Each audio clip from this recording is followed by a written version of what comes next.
नमस्कार। आज की राजनीतिक विज्ञान 10/2 की इस पाठशाला में आपका स्वागत है। आज का जो मेरा विषय है वो आपकी पाठ्य पुस्तक भाग बी का 7वां पाठ है, भारत रूस संबंध। भारत रूस और अन्य साम्यवादी देशों के साथ संबंध। तो मेरा यह बिंदु है आज का, वो भारत रूस संबंध पर है।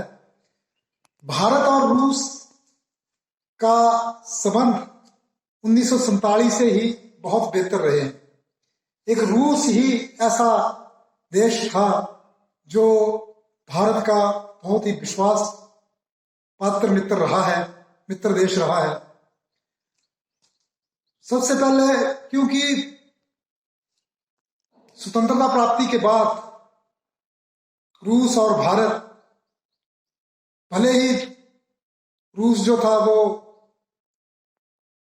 द्विध्रुवीय में एक ध्रुव साम्यवाद का नेतृत्व रूस कर रहा था, भारत गुटनिरपेक्षता को बढ़ावा दे रहा था। लेकिन दोनों देशों के संबंध जो थे वो बड़े प्रगाढ़ रहे हैं। और 1971 में पहली बार भारत की शांति, मैत्री और सहयोग की संधि पर हस्ताक्षर हुए थे। और उसके बाद 1990 में, दिसंबर 1990 में सोवियत रूस का विघटन हो गया। पहले सोवियत रूस के साथ 15 देश जो थे वो सोवियत रूस में थे, और धीरे धीरे करके दिसंबर 1991 तक सारे देश जो थे वो स्वतंत्र हो गए और वो पूंजीवाद की व्यवस्था को उन्होंने अपना लिया। और जब सोवियत रूस का एक रूस बहुत बड़ा एक देश था, वो एक स्वतंत्र गणराज्य के रूप में स्थापित हुआ 1 जनवरी 1992। और उसके बाद भारत और रूस के आपसी संबंधों को हम 5 भागों में विभाजित करेंगे। ये आपकी पाठ्य पुस्तक पर नहीं मिलेगा, इसलिए इसको 5 भागों में विभाजित किया जाएगा कि आप लोग इसको अच्छी तरह समझ सकें। घटनाओं का जो है वो हमें ज्ञान जो है वो ज्यादा होगा, उससे हमें अपनी देश की समसामयिक घटनाओं का विवरण भी मिलेगा और हमारा जो है वो एक सामान्य ज्ञान भी मिलेगा। तो इस संबंध को हम 5 भागों में विभाजित करेंगे। जब से गणराज्य रूस अस्तित्व में आया 1992 से, तो पहला यह है कि पहला है इसमें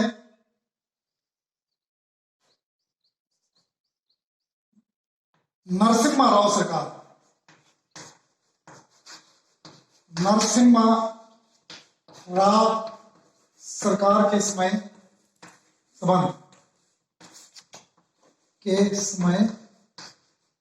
संबंध नरसिम्हा राव की सरकार 1991 में अस्तित्व में आई और 1995 तक, 1991 से 1995। इस सरकार में सबसे पहले 1993 में, दिसंबर 1993 में मैत्री संधि पर हस्ताक्षर हुए और लगभग शांति, मैत्री, सहयोग पर समझौते हुए। और फिर 1994 में, 1994 में सैन्य तकनीक पर समझौता हुआ। उस समय के रूस के राष्ट्रपति बोरिस येल्त्सिन जो पहले राष्ट्रपति बने रूस के, बोरिस येल्त्सिन ये पहले राष्ट्रपति थे। तो ये भारत की यात्रा पर आए 1993 में, और फिर 1994 में नरसिम्हा राव रूस गए और सैन्य टेक्निक पर इन्होंने हस्ताक्षर किए। और उसके बाद थोड़ा सा इस दौर में, इस समय काल में 94 के बाद संबंधों में थोड़ा सा तनाव का काल था। तनाव इसलिए क्योंकि रूस नया देश था और उसकी आर्थिक स्थिति ठीक नहीं थी। तो अमेरिका से जब अमेरिका ने वायदा किया तो एक शर्त रखी कि भारत को वो जो एक तकनीक थी, क्रायोजेनिक इंजन निर्माण की तकनीक, क्योंकि 1994 में वो समझौता हुआ था जब सैन्य तकनीक का इंजन बनाने के समय, तो 1900 वो तकनीक जो है वो भारत को ना दे, उसमें उस तकनीक को रोका जाए। इस कारण अमेरिका ने रूस को आर्थिक मदद की। तो थोड़ा तनाव उसमें रहा 95 में, 1995 में। उसके बाद फिर जो दूसरा काल है वो संयुक्त मोर्चा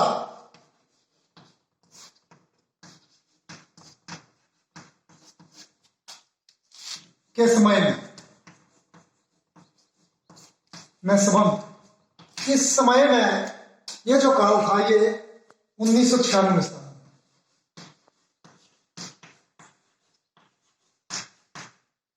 इस काल में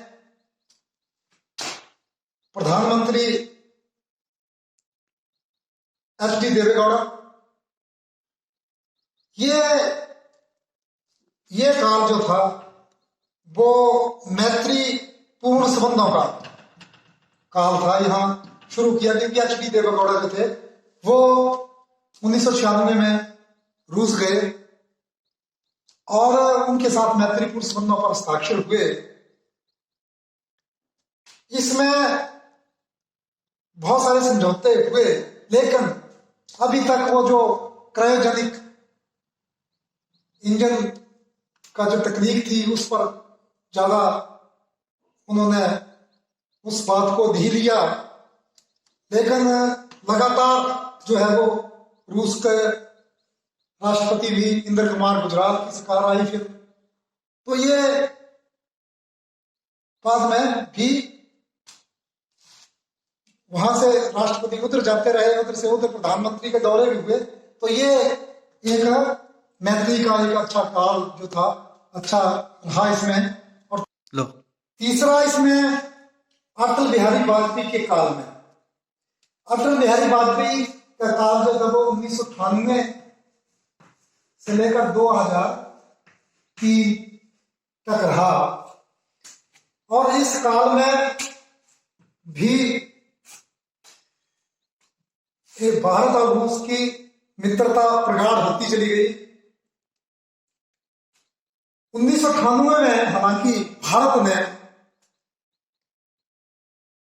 परमाणु विस्फोट किए 5, पोखरण में 11 मई से 13 मई तक के बीच में।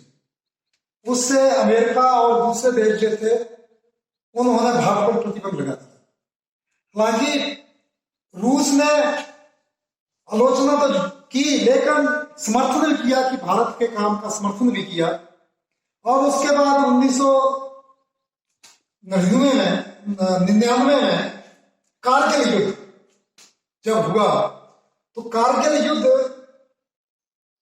में जब भारत की कार्रवाई वहां पर हुई और वो भारत की विजय का भी समर्थन किया और हर संभव सहायता देने का वायदा किया। उसके बाद दिसंबर 1999 में हमारा जो एक विमान काठमांडू से दिल्ली आ रहा था उसका अपहरण हो गया, तो उसकी आलोचना में भी रूस ने काफी आलोचना की। और 2099 से हर वर्ष शिखर सम्मेलन रखने की सहमति हुई और 99 के बाद लगातार 2000 में, 2001 में, 2002 में, कभी रूस में, कभी भारत में वाजपेयी के समय जो है वो एक अच्छी मित्रता स्थापित हुई इसमें। और चौथा जो काल है कालखंड, वो संयुक्त प्रगतिशील मोर्चा, संयुक्त प्रगतिशील गठबंधन, शील गठबंधन। ये गठबंधन के समय यूपीए, यूनाइटेड प्रोग्रेस अलायंस जो था, उसके समय जो सरकार बनी उसका नेतृत्व सरदार मनमोहन सिंह ने किया। और ये 2004 से 2013 10 साल का ये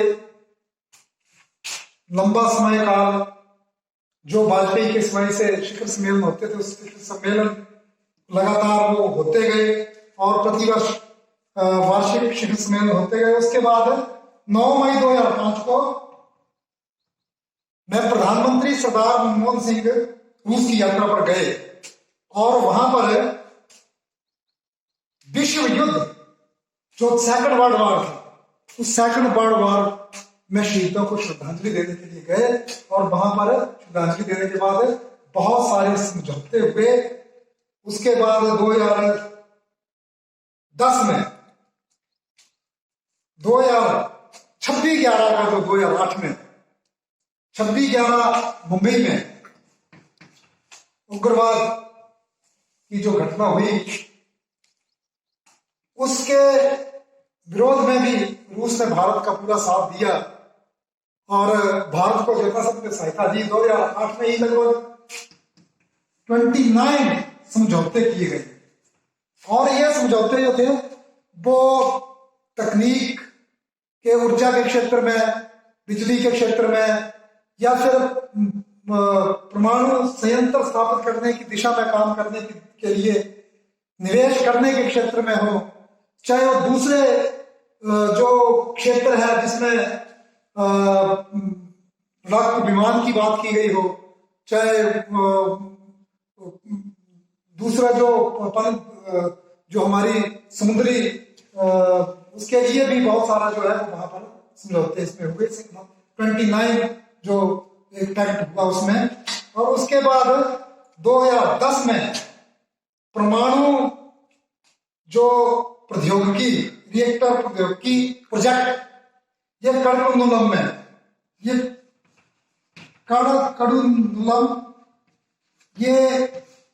कड़कुंडलम में, ये तमिलनाडु में, इस पर जो है वो समझौता हुआ। और इसके साथ ही लगभग 250 जो लड़ाकू विमान थे वो देने पर सहमति बनी। और 2011 में इस प्रोजेक्ट को जो फाइनल किया, जो बिजली संयंत्र कड़कुंडलम में तैयार करना था, उस पर सहमति बनी। तो ये संयुक्त प्रगतिशील गठबंधन के समय। और ये अंतिम है अब नरेंद्र मोदी